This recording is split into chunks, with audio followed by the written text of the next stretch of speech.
আসসালামু আলাইকুম প্রিয় খামারি ভাই ও বন্ধুরা, আপনারা যে যেখান থেকে আমার এই ভিডিওটি দেখতে পারতেছেন, আমি সবাইকে জানাই জাকির কৃষি খামারের পক্ষ থেকে আন্তরিক শুভেচ্ছা এবং অভিনন্দন। এই যে আমার সামনে যে ঘাসটা আপনারা দেখতে পারতেছেন, এই ঘাসটার নাম হচ্ছে ইন্দোনেশিয়ার স্মার্ট নেপিয়ার ঘাস, গরু ছাগলের প্রিয় ঘাস। এই ঘাসটা একবার রোপণ করলে কমপক্ষে 5 থেকে 6 বছর পর্যন্ত আপনি গরু ছাগলকে এই ঘাসটি খাওয়াতে পারবেন। এই ঘাসটিতে পাতা অনেক বেশি হয়ে থাকে, এই ঘাসটি নরম। এই ঘাস গরু ছাগলকে খাওয়াতে কোনো প্রকার মেশিনের প্রয়োজন হয় না। এই ঘাস একবার কাটার পরে দেখেন কি পরিমাণে চারাগুলি বের হচ্ছে, আপনারা দেখতে পারতেছেন। প্রচুর পরিমাণে চারা গজিয়ে থাকে এই ঘাসে। এই ঘাসে আপনার খরচ কম, লাভের দিকটা কিন্তু বেশি। দেখেন এই ঘাস যখন আপনি গরু ছাগলকে খাওয়াবেন তখনই আপনি বুঝতে পারবেন যে এই ঘাসে কতটা লাভবান। এই ঘাসে দেখেন কি পরিমাণে চারাগুলি বের হচ্ছে, প্রতিটা ঝোপে কিন্তু একই অবস্থা, ঘাসের প্রত্যেকটা ঝোপে কিন্তু একই অবস্থা।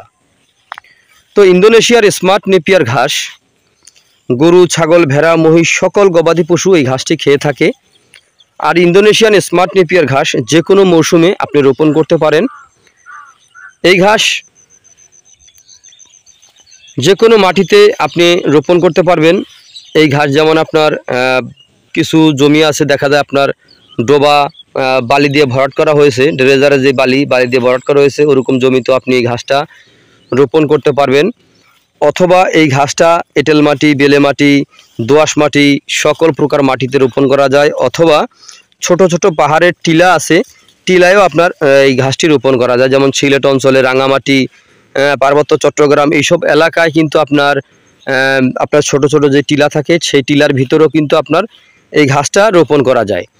এই ঘাসটা কিন্তু আপনি সবসময় আপনি রোপণ করা যায়, শীত আর বর্ষা নাই। আর এই ঘাসটা কিন্তু আপনার প্রতিটা ঝোপায় প্রচুর পরিমাণে ঘাস হয়ে থাকে। এই ঘাসটা কিন্তু আপনার একটু খাটো জাতের ঘাস, কিন্তু খাটো জাতের যদি ঘাস হয়ে থাকে, কিন্তু এখানে একটি আরেকটা দিকে লাভবান হচ্ছে আপনার এই ঘাসটা শক্ত হয় না। এই ঘাসটা কিন্তু গরু ছাগলকে খাওয়াতে কোনো প্রকার মেশিনেরও প্রয়োজন হয় না। এই ঘাসটা গোড়া থেকে কেটে দিলে কিন্তু সম্পূর্ণরূপে এই ঘাসটা খেয়ে থাকে। দেখেন ইন্দোনেশিয়ান স্মার্ট নেপিয়ার ঘাস দেখা যায় আপনার প্রত্যেকটা ঝোপায় কাটার পরে দেখেন কি পরিমাণে চারাগুলি বের হচ্ছে, আপনারা দেখতে পারতেছেন।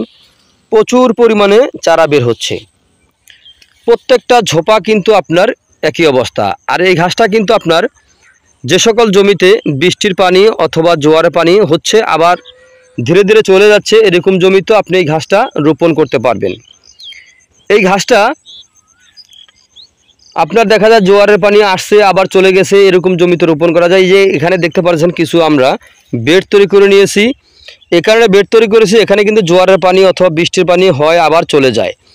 দেখা যাচ্ছে এখানে একটু উঁচু করে রোপণ করেছি, দেখা যায় একবার মাটিটা একটু হালকা উঁচু করে তারপর রোপণ করেছি। এর কারণ হচ্ছে এই ঘাসটা একবার যখন আমি রোপণ করেছি, কমপক্ষে 5-6 বছর পর্যন্ত আপনি এই জমি থেকে কিন্তু আমি ফলন পেতে থাকবো। এই যে দেখা যায় আপনার এই দক্ষিণ প্রান্ত থেকে কেটেছি, কাটতে কাটতে এই পর্যন্ত চলে এসেছি। দেখেন ওদিকটা কিন্তু আপনার হয়ে গেছে, আর এই যে এই দেখেন এদিক থেকে কিন্তু আমরা এখন কাটতেছি। আর এই যে দেখেন এই ঘাসগুলো কিন্তু এখন রয়ে আছে, এগুলো কিন্তু আমরা আবার আগামীকালকে কাটবো। এগুলো আমরা কিন্তু গরু ছাগল ভেড়া মহিষ সকল গবাদি পশুকে এই ঘাসটি আমরা খাওয়াইতে পারতেছি। তো এই ঘাসে আপনার ভিটামিন রয়েছে 30%, প্রোটিন রয়েছে 25%। এ কারণে এই ঘাস খাওয়ালে দানাদার খাদ্যের চাহিদা অনেকটাই কমে যায়। এই ঘাসে খরচ কম, দানাদারে খরচ অনেক বেশি। তো যদি আপনারা গরু ছাগলের খামার করতে চান, তাহলে আগে ঘাস চাষ করবেন, পরে খামারে গরু ছাগল তুলবেন, তাহলে কিন্তু খুব সহজে সফলতা অর্জন করতে পারবেন। তো প্রিয় বন্ধুরা, আপনারা যদি ইন্দোনেশিয়ান স্মার্ট নেপিয়ার ঘাসের যদি পরিপক্ক কাটিং যদি আপনারা সংগ্রহ করতে চান, তাহলে আজই আমার স্ক্রিনে দেওয়া নাম্বারে যোগাযোগ করবেন।